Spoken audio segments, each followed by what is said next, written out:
पंतप्रधान नरेंद्र मोदींच्या प्रचारासाठी देवेंद्र फडणवीस मैदानामध्ये उतरलेत। आजपासून 2 दिवस फडणवीस हे वाराणसीच्या दौऱ्यावरती आहेत। सभांबरोबरच रोड शोचं सुद्धा आयोजन करण्यात आलेलं आहे आणि आज देवेंद्र फडणवीस हे वाराणसीमध्ये पंतप्रधान नरेंद्र मोदी यांचा प्रचार करणार आहेत।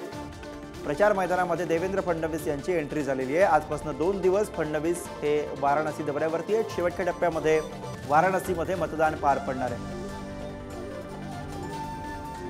आणि याच विषयी अधिक बोलूया। प्रतिनिधी ओम देशमुख सध्या आपल्या सोबत आहेत। ओम, शेवटच्या टप्प्यामध्ये वाराणसीमध्ये पंतप्रधान नरेंद्र मोदी यांच्या मतदारसंघामध्ये मतदान पार पडणार आहे आणि त्यापूर्वी अर्थात देवेंद्र फडणवीस त्या ठिकाणी प्रचारासाठी पोहोचलेले आहेत।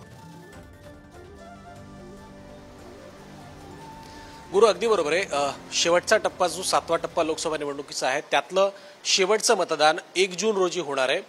त्या पार्श्वभूमीवरती पंतप्रधान नरेंद्र मोदी ज्या वाराणसी मतदारसंघातून निवडणूक लढवत आहेत त्या ठिकाणी आता महाराष्ट्र भाजपचे नेते प्रचारासाठी गेलेले आहेत। उत्तर प्रदेशामध्ये भाजपच्या नेत्यांकडून प्रचार केला जातो। याचाच एक भाग म्हणून पंतप्रधानांच्या मतदारसंघामध्ये राज्याचे उपमुख्यमंत्री देवेंद्र फडणवीस हे आता 2 दिवसीय प्रचार सभेसाठी प्रचाराच्या कार्यक्रमासाठी गेलेले आहेत।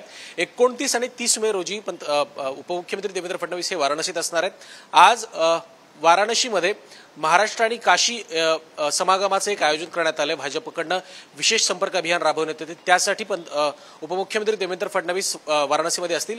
त्यांच्यासोबत मुंबई भाजपचे अध्यक्ष आशिष शेलार हे देखील या कार्यक्रमाला असणार आहेत। त्यासोबतच उद्या म्हणजे 30 तारखेला वाराणसीमध्ये काही सभांचं आणि काही रोड शोचं आयोजन करण्यात आलंय। त्यामध्ये सुद्धा देवेंद्र फडणवीस यांचा समावेश असू शकतो अशी ही माहिती मिळते।